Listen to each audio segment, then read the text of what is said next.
ക്രിസ്തുയേശുവിന്റെ നിസ്തുല നാമത്തിൽ എല്ലാവർക്കും സ്നേഹവന്ദനം. ഇന്നത്തെ നമ്മുടെ ധ്യാനത്തിനായി വിശുദ്ധ മത്തായി എഴുതിയ സുവിശേഷം 6-ാം അധ്യായത്തിന്റെ 10-ാം വാക്യം. നിന്റെ രാജ്യം വരേണമേ, നിന്റെ ഇഷ്ടം സ്വർഗത്തിലെ പോലെ ഭൂമിയിലും ആകണമേ.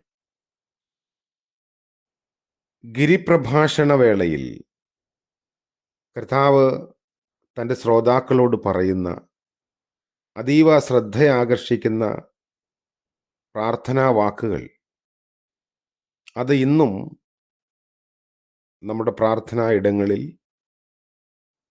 നമ്മൾ അനുവർത്തിക്കാറുണ്ട്. നിന്റെ രാജ്യം വരേണമേ. പിതാവിൻ്റെ രാജ്യമാണ് ഇവിടെ പറയുന്നത്. അപ്പോൾ ദൈവത്തിൻ്റെ രാജ്യം ഭൂമിയിൽ വരേണമേ എന്ന ഉത്കടമായിട്ടുള്ള ഒരു ആഗ്രഹമാണ്. എപ്പോഴാണ് രാജ്യം സ്ഥാപിക്കുന്നത് എന്ന് ശിഷ്യന്മാർ കർത്താവിനോട് കൂടെ കൂടെ ചോദിക്കുന്നുണ്ട്.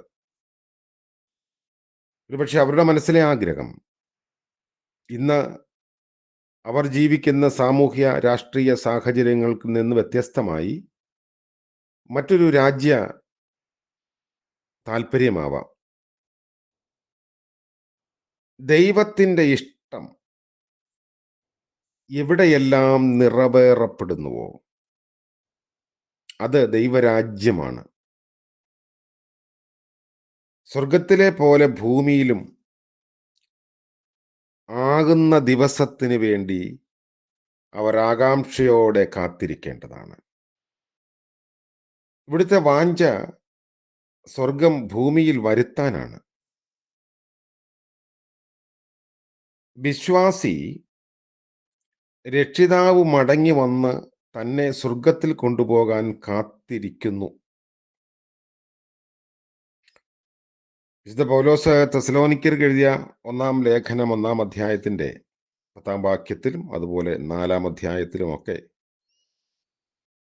കർത്താവിന്റെ വരവിനെ കുറിച്ച് ഓർമ്മിപ്പിക്കുന്നുണ്ട്. കർത്താവിന്റെ വരവിന് വേണ്ടി വാഞ്ചയോടെ കാത്തിരിക്കുന്ന വിശ്വാസിയുടെ ഹൃദയത്തുടിപ്പുകൾ പൗലോസ് അവിടെ വ്യക്തമാക്കുന്നുണ്ട്. എന്നാൽ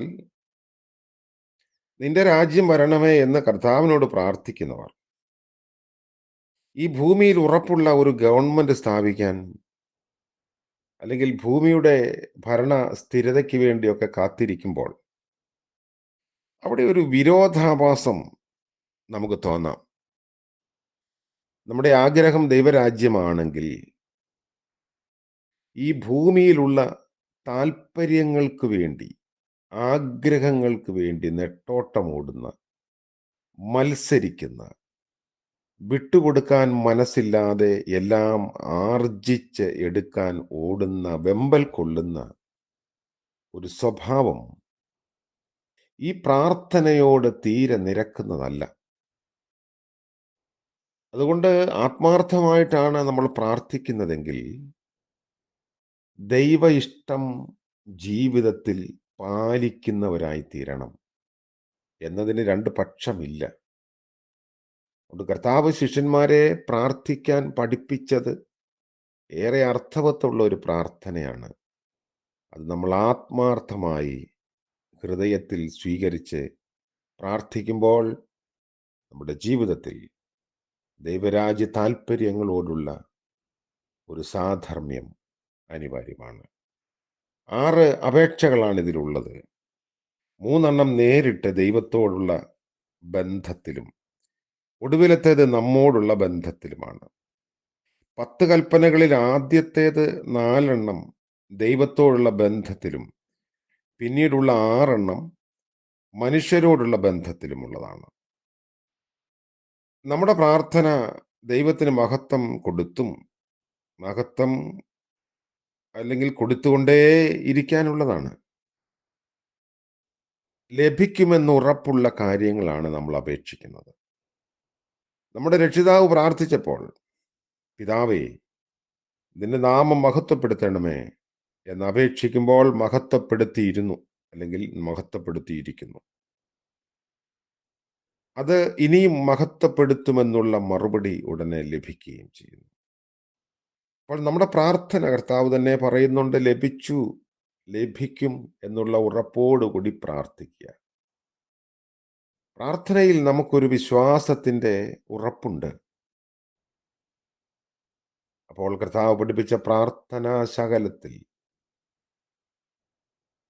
നമ്മുടെ ജീവിതത്തിന്റെ ഒരു പരിവർത്തനവും നമ്മോട് ആവശ്യപ്പെടുന്നു.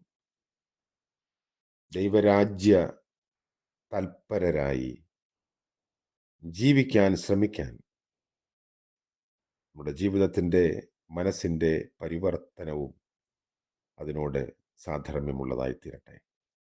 ദൈവരാജ്യ അനുഭവം തികച്ചും വ്യത്യസ്തമാണ്. മാനുഷിക താല്പര്യങ്ങൾക്ക് അവിടെ വലിയ പ്രാധാന്യമില്ല.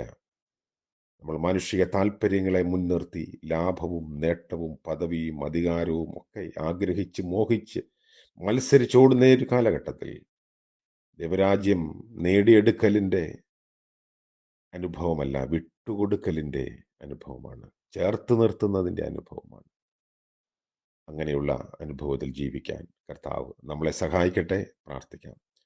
കാരുണ്യവാനായ ഞങ്ങളുടെ കർത്താവെ, പുതിയ ദിനത്തിൻ്റെ പ്രഭാതം ദാനമായി നൽകിയല്ലോ, നന്ദിയോടെ ഞങ്ങൾ അങ്ങയെ മഹത്വപ്പെടുത്തുന്നു. ഇന്നത്തെ പകൽക്കാല ജീവിതത്തിൽ ഞങ്ങളുടെ സകല ആവശ്യങ്ങളും തിരുമുൻപാകെ സമർപ്പിക്കുന്നു. അവിടുന്ന് കൈവിടാതെ ആലോചകനായി ഞങ്ങളെ വഴി നടത്തണമേ. സ്വാർത്ഥ താല്പര്യങ്ങൾ വെച്ചു പുലർത്താതെ ദൈവിക താല്പര്യങ്ങൾക്ക് മുൻഗണന കൊടുക്കാൻ ഇന്ന് പകൽ ഞങ്ങളെ എല്ലാവരെയും സജ്ജമാക്കണമേ. യേശുമശിഹ മൂലം പ്രാർത്ഥിക്കുന്നു. ദയവോടെ കേൾക്കുമാറാകണമേ. ആമേൻ. ത്രിയേക ദൈവത്തിൻ്റെ അനുഗ്രഹവും ആഗ്രഹവും നമ്മുടെ ജീവിതത്തിൽ സഫലമാകുമാറാകട്ടെ.